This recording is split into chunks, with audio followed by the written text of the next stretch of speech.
شكرا السيد الوزير على هذا التقديم اللي هو حقيقة عطانا رؤية دقيقة حول بعض القضايا اللي الآن تعتبر كأولويات لقطاع الصحة لمعالجة كما قلنا بعض الاختلالات، ولكن النهوض كذلك بعض القطاعات اللي كتشكو من عجز في هذا الميدان اللي أشرتم إليه من خلال الإحصائيات في بداية المداخلة ديالكم. الآن غنفتحوا الباب النقاش ما بيننا. هناك أمامنا ناس ممارسين لمهنة الصحة كلهم تقريبا في القطاع العام في وجهات مختلفة في اختصاصات كذلك مختلفة يمكن يمارسون ولكن يعيشون كذلك المهنة ديالهم من خلال العلاقة المباشرة مع المريض ومع كذلك المؤسسة بكل مكوناتها.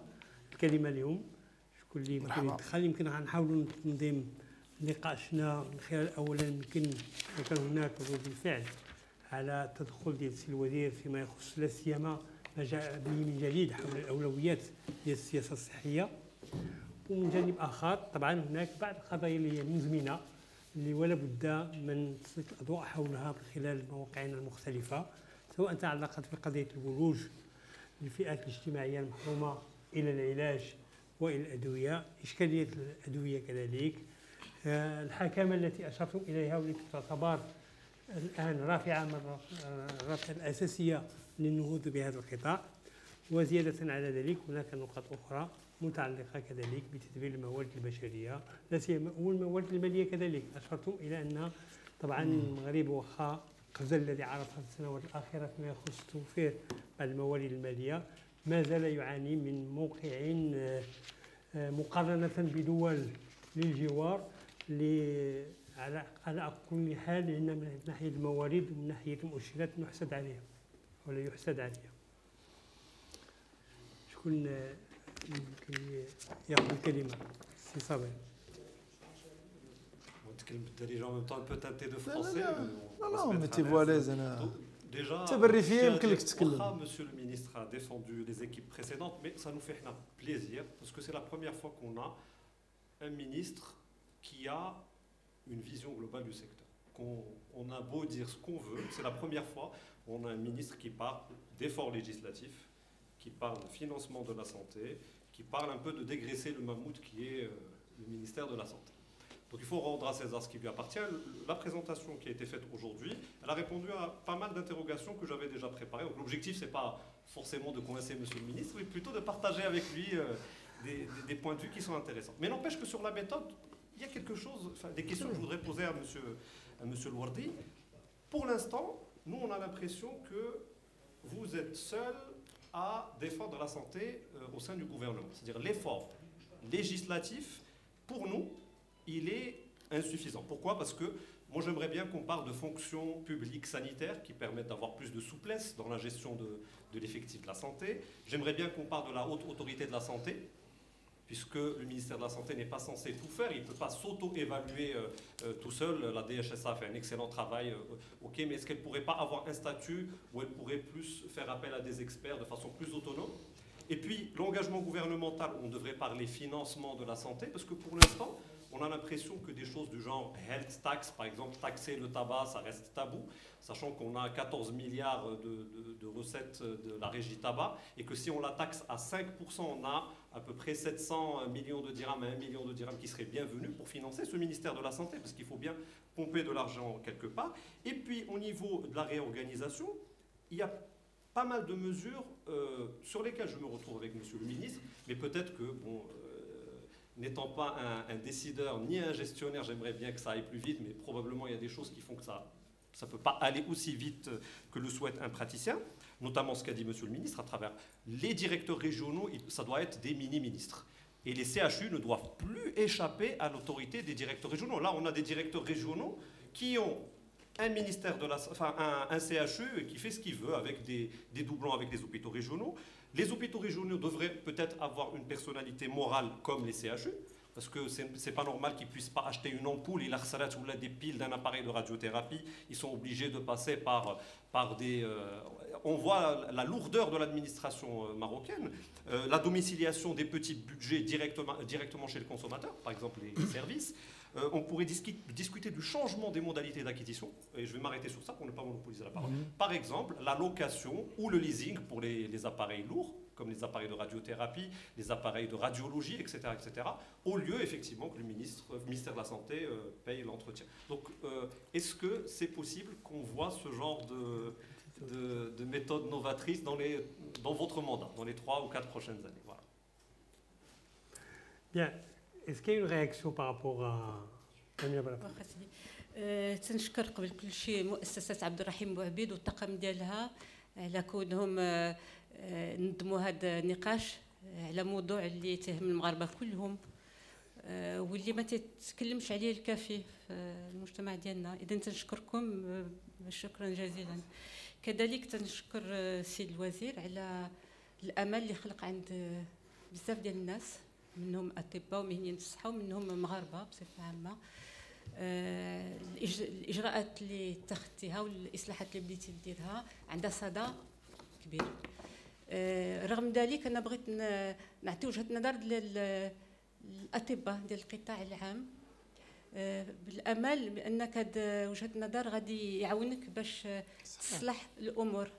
وكنت هيئت واحد الكلمه بالفرنسيه لو سمحتوا لي غادي نقراها بالفرنسيه حيت هكذا عجبتني وجده، بالعلم بان من بعد غادي يمكن لي نتكلم كذلك بالعربيه الا بغيتي. Comme vous l'avez si bien rappelé, monsieur le ministre, parce que vous l'avez dit à plusieurs reprises dans votre intervention, on mesure la performance d'un système de soins non pas à l'aune des indicateurs de santé qui dépendent pour beaucoup d'entre eux de l'hygiène, de l'amélioration du niveau de vie, mais surtout à celle de ces hôpitaux. Or, notre hôpital public a été asphyxié, vidé de ses forces, détourné de sa mission première par une série de réformes. Et là, je mets les réformes entre guillemets, tant elles ne me paraissent pas forcément représenter le progrès. Depuis le plan d'ajustement structurel en 1983, jusqu'à la variante marocaine de la réforme hospitalière dite loi Bachelot, en passant par les DVD. Ces réformes ont livré, au nom des impératifs de gestion, l'hôpital à une administration hospitalière prolifique, non redevable de ses actes, en affrontement permanent contre le corps des soignants, ayant remplacé le dialogue par des dictates à sens unique, ne connaissant que les chiffres. Dans ce système, la valeur des acteurs ne vient pas des soins que ces derniers sont capables de donner aux patients et ne vient pas de leur capacité à avoir un diagnostic sûr, à diagnostiquer les maladies de leurs patients, de les guérir, de leur éviter les rechutes et les séquelles, mais uniquement de l'argent rapporté à l'hôpital devenu entreprise. Au fur et à mesure que le corps administratif grossit, le nombre de soignants rétrécit, comme une peau de chagrin. Dans beaucoup de services, il y a pour 30 patients une seule infirmière, à qui on ne peut de ce fait faire aucune remarque concernant son travail et la qualité de ce travail.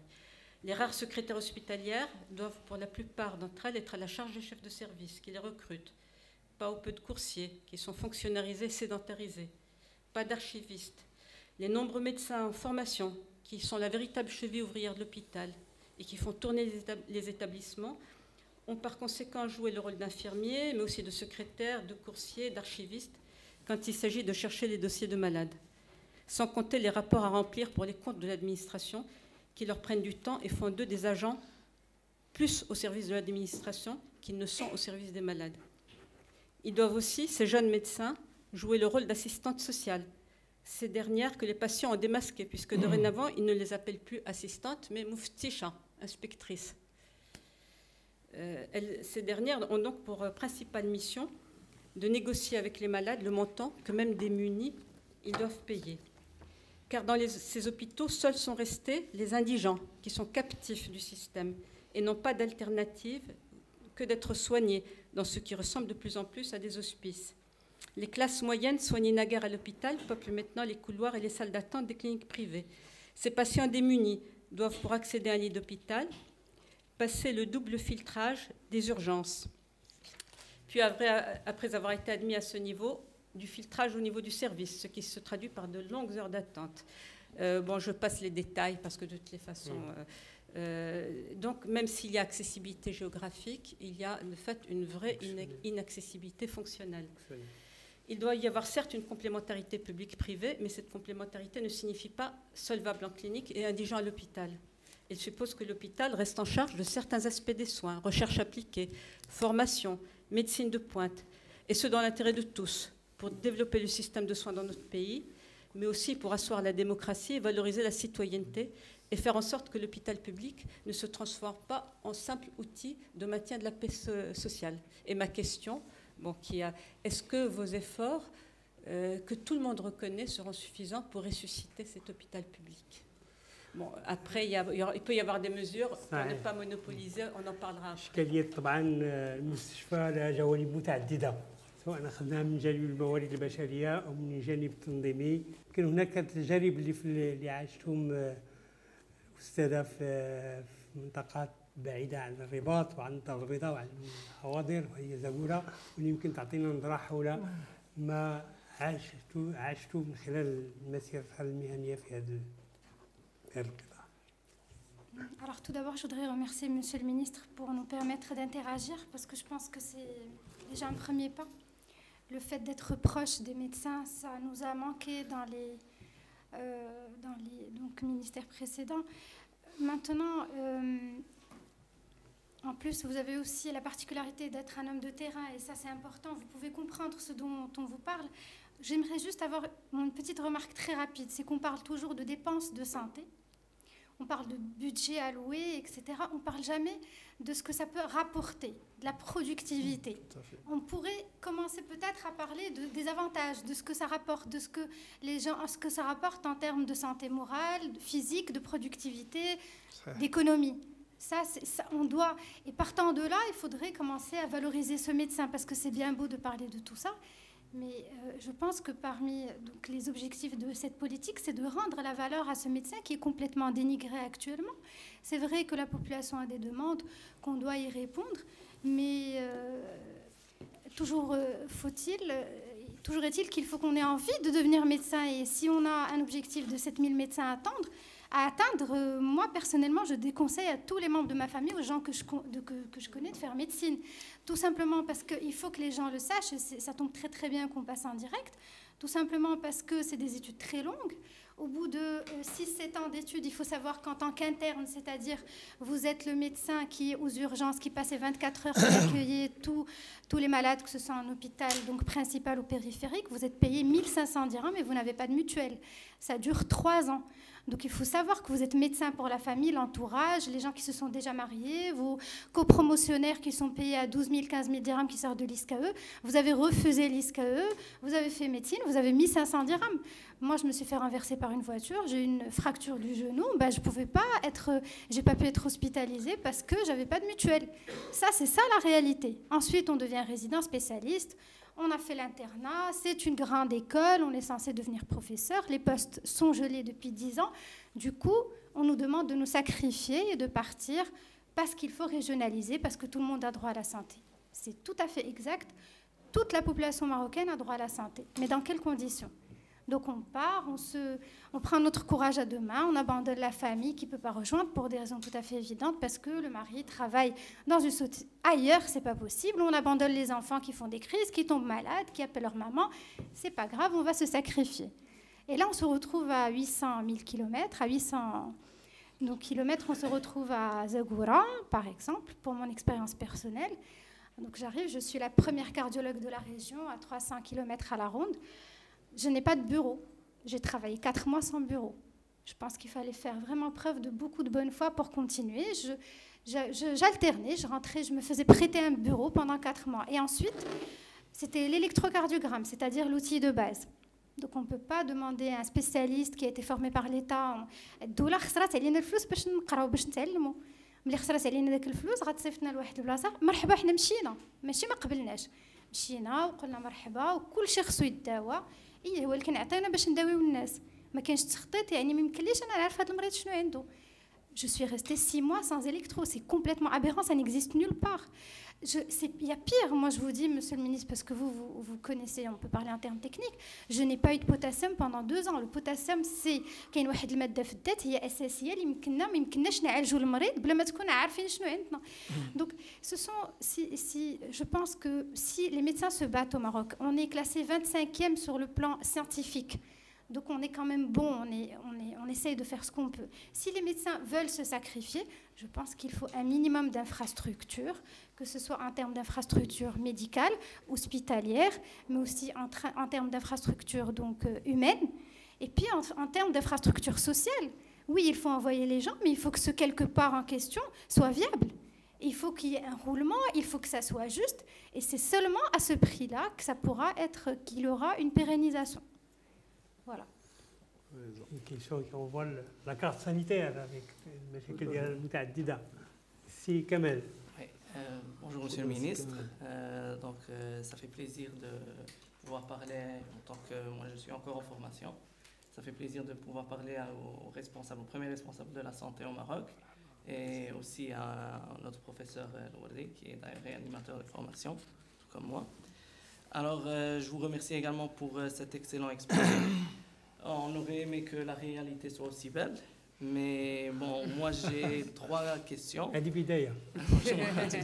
Si ça commence par un exposé. Alors moi j'ai 3 petites remarques ou questions. Alors ça appuie un peu ce qu'a dit le professeur Balafrej et ma collègue Dr Sfiani. On constate bien que l'hôpital public est en faillite. C'est-à-dire on est obligé de prendre des mesures d'austérité pendant toute l'année. On manque souvent même de sérum salé, de sérum glucosé. Actuellement à l'hôpital Avicenne, on manque d'antibiotiques, d'anticoagulants. On a eu des phases où on manquait d'adrénaline. Tout ça, c'est des produits vitaux. Donc vous le savez mieux que moi. C'est bien sûr des situations inadmissibles et on a l'impression que même ces hôpitaux même ces 16 hôpitaux qui sont en train d'être construits, bien sûr vous allez dépenser toute votre énergie à construire des locaux on a l'impression qu'ils feront office d'hôpital, c'est tout.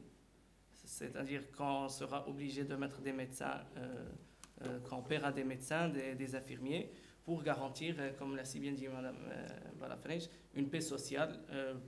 C'est comme une vitrine. Et également, je voudrais parler un peu de cette complémentarité entre public et privé. Alors, il y a eu dernièrement des remous concernant l'interdiction du personnel du secteur public. Donc son interdiction à pratiquer au privé. Alors, vous avez parlé de complémentarité ici. Concernant des machines, le scanner, vous avez donné comme exemple l'hôpital Ben Msik. Alors, moi, la question que je me pose est qu'en est-il de la complémentarité des ressources humaines? Parce que je me demande bien, est-ce que le secteur privé a vraiment la capacité de surmonter cette demande en étant limité, en étant privé d'une grande partie du personnel, alors que, vous l'avez si bien dit, il y a un manque de 9000 infirmiers et 7000 médecins. Mais ça concerne et le secteur privé et le secteur public.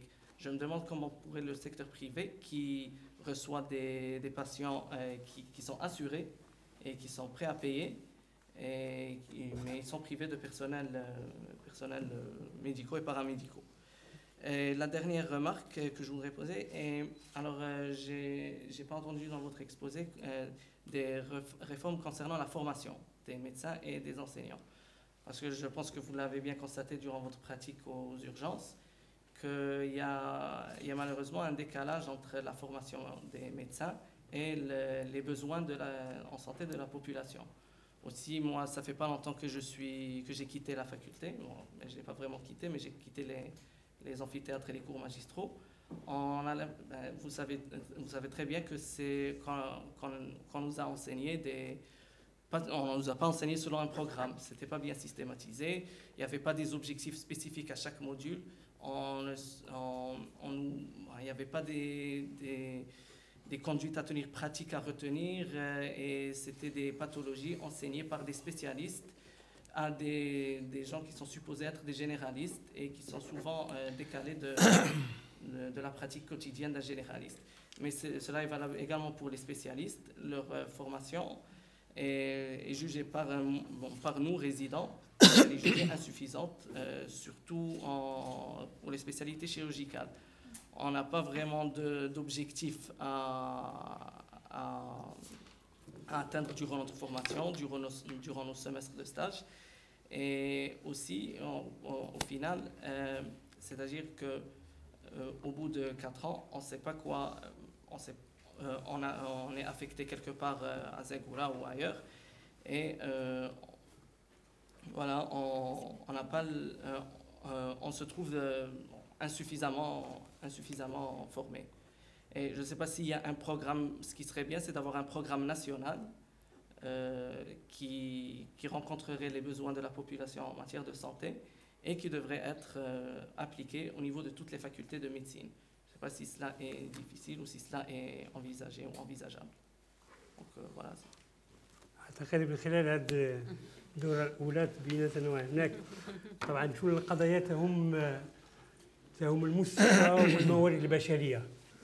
الإطار ديال الاشتغال والموارد البشرية اللي كتظهر على العلاج أو على العرض ديال العلاج للإنسان المغربي. يمكن نجيو في مرحلة ثانية نشوفوا ما هي الرؤية كذلك ديال المواطن حول قضايا الصحة، ولكن في البداية شوفوا الرد ديال الوزير حول هذه القضايا التي عاشها وعانى منها، ولكن اللي هو أساسي هو المستقبل. أولا الشكر الجزيل لأن moi je partage parfaitement ce que vous avez dit. Vous savez, moi je suis comme vous du domaine, donc on ne peut pas être en désaccord. D'abord, je me permets, puisque je suis là, de rendre un vibrant hommage à tous les professionnels de santé, et puisque vous avez cité particulièrement les gens qui travaillent dans les zones éloignées, et de leur exprimer ma vive gratitude parce qu'ils travaillent souvent dans des conditions difficiles. Mais on va revenir.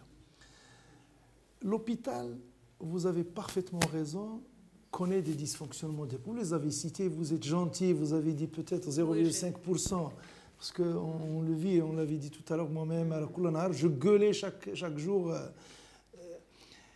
Rirhia connaît des dysfonctions en matière de ressources humaines, l'insuffisance de l'organisation, les dysfonctionnements, etc. Et vous savez, dans la vie, pour résoudre un problème, ce n'est pas un cours que je vous fais. Faire vite et faire bien ne veut pas faire les choses dans la précipitation. Et de toute façon, si vous voyez, même il y a la massaf, la distance. Il y a 3 points qui me paraissent essentiels pour résoudre ça. D'abord, la confiance. Un ministre, un responsable, des responsables vis-à-vis de ses partenaires, quels qu'ils soient, il faut qu'il y ait une confiance. Il faut que le ministre leur parle, qu'il y ait cette confiance. Il est makanchachi, on arrête. Ça. Deuxième point qui me paraît fondamental, c'est l'engagement. L'engagement du ministre et du ministère. Machi l'engagement blahdra. Ce n'est pas le verbe, c'est la pratique. L'engagement, je vous donne un exemple. Moi, je suis sincère et je suis prêt à vous écouter si vous avez des critiques. Le jour où je me suis réuni avec les pharmaciens, ils sont montés au créneau concernant la diminution du prix des médicaments. Et on est arrivé. Et ce sont eux qui ont proposé. Et ce sont eux qui ont rédigé le PV. Bidéum, c'est rédigé à la main. Donc cette confiance. Pourquoi? Parce qu'il y avait un engagement du ministre avec des signaux forts. Par exemple, ils avaient demandé la pharmacopée de Ouzna. Par exemple, ils avaient demandé la bioéquivalence. C'est l'une des priorités de Ouzna. Donc on ne faisait que ça. Quand ils ont vu qu'il y a un engagement. Et troisième point, après la confiance et l'engagement, c'est la progressivité. Les gens qui vous diront ils arriveront demain, particulièrement dans un secteur comme celui de la santé. Tarakoumats sont énormes.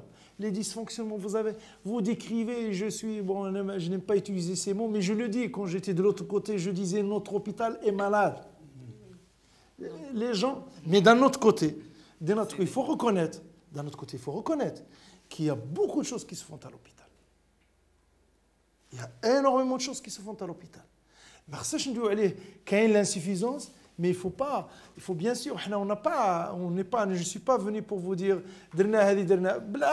il faut mettre le point sur le doigt sur les points noirs. Ce n'est pas pour dire que tout est mais au contraire pour pouvoir les améliorer. Il y a beaucoup de choses. Je vous donne, prenons par exemple le Ramed. Le Ramed, les gens disent, c'est vrai qu'il y a un problème. Moi j'ai des chiffres, les gens qui, je réponds de la manière suivante. C'est une première où vous avez par exemple plus de 1400 ramédistes. اللي ما كانوش تيحلموا chirurgie à cœur ouvert.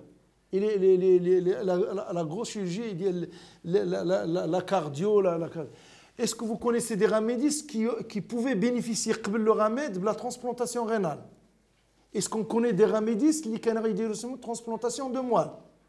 Est-ce qu'on connaît des ramédistes qui كانوا يمكن يديروا transplantation de cornée? Ne serait-ce que ما غاديش ندخل في les consultations de cardio, de ceci, des urgences. Mais c'est un début. Il est évident, on le décrit comme quelque chose qui ne marche pas. Mais c'est normal, vous savez, un projet comme celui-là, j'insiste, qui concerne 8 millions de c'est 28% de la population, il y a plusieurs intervenants. Il y a la santé, il y a l'intérieur, il y a le financier, il y a le cheikh, il y a la commission. C'est tout à fait normal. Il y a l'ahzab dont je fais partie. Quand j'ai hizb, c'est ahzab, pour des décisions siyasawiyya, بغا يجروا يقولوا ما كاينش باش يدخلوا كاين la corruption, كاين les petits, ça existe. Et alors qu'est-ce que vous voulez que du jour au lendemain نطلعوا الرماد il a بقينا نديروا مع هاد الشيء donc rien n'est fait. Il y a beaucoup de choses qui sont faites. Je suis désolé, même à l'hôpital, il y a énormément. Quand je parle de ces transplantations, ils s'en font. Et où les transplantés? Même, je m'excuse parce que nous sommes le ministère de la Santé, pas public. Mais les transplantés, ils sont privés. Les grosses interventions, il faut rendre hommage les gens publics. Bien sûr, le privé, il fait énormément de choses. Mais il y a beaucoup de choses qui se font. En ce qui concerne certains points. Vous savez, vous l'avez dit, un statut particulier. Moi, je suis un fervent défenseur du statut particulier de la santé. Ce n'est pas aussi facile. On en a parlé au Conseil de gouvernement. On en a parlé. J'avais soulevé ça. J'avais présenté même un dossier avec des diapositives. Vous savez, avec les temps qui courent, غير كتقيس شي حاجة تينوضوا الفلاحة تيقول لك بغاو le statut particulier. تاينوضوا هذا بحال هادشي ديال لي ريزيدون ديال غير تزيد درهم لو ريزيدون تاينوض هذاك تيقول لك انا قريت 3 سنين On est dans une période, donc c'est pour ça que je parlais tout à l'heure de la progressivité. Une chose qui me paraît fondamentale, c'est de la santé. Aucun pays au monde, et je sais ce que je dis, aucun pays au monde ne peut dire, ne peut prétendre avoir résolu tous les problèmes de santé. Tout au plus, ces pays peuvent dire nous avons amélioré. Et on doit améliorer. Et c'est ce que nous sommes en train de faire. Mais dire, peut-être que les États-Unis, 40 millions, partout. Et vous, les gens, certainement, vous avez fait votre stage comme moi en France ou au Canada. Quand vous partez, tout le monde gueule. Mais tout est relatif. Les Français, quand ils gueulent sur le système, le dysfonctionnement du système de santé, ils ne gueulent pas ce que vous avez dit, manque, le sérum. Mais ils gueulent quand même. Donc les dysfonctionnements existent partout. Il faut améliorer. Il faut que la population, que les partenaires sentent qu'il y a des signaux forts, qu'il y a des actions et non pas des paroles. Et c'est comme ça qu'on va améliorer. Et de toute façon, il ne faut pas croire qu'il ne faut pas toujours se comparer. Alors, aucune solution aussi séduisante qu'elle puisse nous paraître, aucune solution aussi séduisante qu'elle puisse nous paraître ne peut être calquée et transposée telle qu'elle au Maroc sans tenir compte de nos spécificités sociales, culturelles et économiques. ما يمكنش راه بزاف الناس تيجيو تيقول لك تدير هذا وراه جي ديرها نعطيكم un exemple sur ce cas. La semaine dernière j'étais au Parlement et un parlementaire اللي بالعربيه سخسخني parce que dans un il a raison moi je vous dis il a raison dans un sens santé le ministère لقى دار un homme dans قال لك cet homme ne travaille pas les femmes parce que nous avons nos spécificités les femmes ne veulent pas être consultées par un homme il me disait في البرلمان vous êtes en médecine, 63%, je parle de la faculté de médecine de Casa que je connais, 63% des étudiants à Casa sont des femmes. 63%. Donc, déjà nous avons une insuffisance globale, mais c'est pour ça les spécificités, on doit en tenir compte. Maintenant, si vous voulez, le partenariat public-privé en matière de ressources humaines. Vous savez, il n'y a même pas 10 jours, une loi est passée au Conseil de gouvernement, c'est le partenariat public-privé dans sa globalité. Il y a une bonne part, pratiquement à les ressources humaines. Et le ministère de la Santé, nous avons préparé, qu'un le Conseil, on l'avait retiré parce que pour ajuster, et vous avez vu ça fait les journaux, conventionnement avec le secteur libéral pour que les collègues du secteur libéral viennent travailler. Et nous l'avons démarré. Nous l'avons démarré sans texte, moyen de convention, là où nous avons des insuffisances. C'est un exemple. Ben Slimane, il y a un seul gynécologue à l'hôpital, mais il y a d'autres gynécologues dans le privé qui viennent assurer. Nous avons des cas à Rabat, la garde, la pédiatrie, etc. Nous avons commencé, mais avec cette loi, on va améliorer les choses. Pour la réforme des études, bon, je n'en ai pas parlé, vous savez que la formation de l'enseignement supérieur, c'est l'enseignement supérieur. Bon, quoique nous travaillons en étroite collaboration, il y avait tellement de choses à dire en ce qui concerne la santé que je me suis dit, je ne vais pas empiéter sur le... Mais il y a, vous savez très bien qu'il y a une réforme des études. Hier, j'ai demandé à voir les résidents. D'ailleurs, je vais vous voir, je ne sais pas si vous allez venir avec eux la semaine prochaine parce que nous avons repris le débat pour voir comment ils voient la réforme, etc. Mais en ce qui concerne le ministère de la Santé, la réforme a déjà démarré depuis 6 mois.